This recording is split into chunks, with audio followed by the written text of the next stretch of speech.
èmi kò lè ṣe kẹ́mi máa dìbò fún Lucky. ẹ dìbò fẹ́ni tó yẹ. èmi kò lè ṣe kẹ́mi máa dìbò fún Lucky. orí mi sàn Aiyedatiwa. orí mi sàn Aiyedatiwa. òun ló lè ṣe é. aláàánú wa ló jẹ́ ṣóun lọ́rẹ́ mẹ́kún. ẹ jẹ́ ká tẹ̀ fún. dìbò rẹ fún Lucky káyé wa kó lè sàn nípínlẹ̀ Ondo.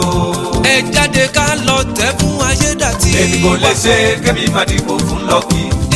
èmi kò lè ṣe kẹ́mi máa dìbò fún Lucky. lọ́jọ́ election. orí mi sàn Aiyedatiwa. aláàánú wa ló jẹ́ ṣóun lọ́rẹ́ mẹ́kúnnù. dìbò rẹ fún Lucky káyé wa kó lè sàn nípínlẹ̀ Ondo. gbàǹjo gbogbo ìpínlẹ̀ Ondo ẹ wá rohun tí mo gbé dọ́jà tí ó ṣe yín lóore. ọ̀nàrẹ́bù Lucky orí mi sàn Aiyedatiwa ni mo gbé dé ẹ wá rohun tí mò ń tà. comrade Òdùdú Emmanuel Adémọ́lá chairman gbogbo NURTW nípínlẹ̀ Ondo òun ló gbé àmọ́ o alárí ọdẹ wá bá ń sọ fún gbogbo ayé kan mọ̀ bí tó ń lọ. ó ní wá bá ń ròyìn fún gbogbo ìpínlẹ̀ Ondo gómìnà rere ẹni tó dáa tó níwà tó ṣe èèyàn. ó ní tó bá ti da November 16 APC ni ẹ tẹ́ fún ọ̀nàrẹ́bù Lucky orí mi sàn Aiyedatiwa ní káyọ̀ lè datiwa kó lè dìrọ̀rùn. gbogbo ìpínlẹ̀ Ondo kò dìgbà tá a bá sọ fún yín ibi tẹ́ ń lọ. ẹ ti mọ̀ ọ̀nàrẹ́bù Lucky orí mi sàn Aiyedatiwa ó ń ṣe gudugudu méje òun yàyà mẹ́fà. ẹ mọ̀ pé tá a bá tẹ̀ fọ́nàrẹ́bù Lucky orí mi sàn gbogbo apátálá àjọjà gíní yòdò. èmi fẹ́ sin yín ní gbẹ́rẹ́ pàkọ́ àwọn kan bẹ àwọn dàdàngán ní àmúmimùràwé ẹ kú lẹ́yìn agbo ẹ bọ́ sínú mọ́lẹ̀ ẹ bọ́ sínú mọ́lẹ̀ kóhun gbogbo lè dìrọ̀rùn fún yín. comrade Òdùdú Emmanuel Adémọ́lá chairman gbogbo NURTW nípínlẹ̀ Ondo ló pé kí n fọn rírí. ó ní àṣìyín lójú ẹ̀mí kẹ́ẹ̀mú tó fẹ́ ṣẹlẹ̀ tẹ́ ẹ bá dìbò fọ́nàrẹ́bù Lucky á ṣe gudugudu méje òun yàyà mẹ́fà.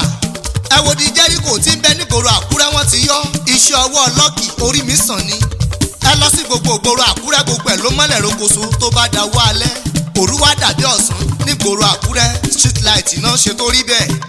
Prince Emmanuel Adérọ̀sóyè Fádọlá APC mobilization chairman fún Lucky ní gbogbo òfẹ́dọ̀rẹ́ gbogbo kọ̀rọ̀kọ́ndú pátápátá ló ti ṣe mobilization dé gbogbo yùtù ń bẹ lẹ́yìn Aiyedatiwa gbogbo àwọn arúgbógun ògbẹ́yìn. Prince Emmanuel Adérọ̀sóyè tí mò ń wí gbogbo yùtù pátá ni ló tẹ̀lé tó rẹ́ni rere ní í ṣe ẹni bá bẹ́ni rere rìn ìwà rẹ̀ náà lábẹ́ lọ́wọ́ ọrú wọn. Lucky lọ fọkàn balẹ̀ kò sóhun tí ó ṣe ọ́.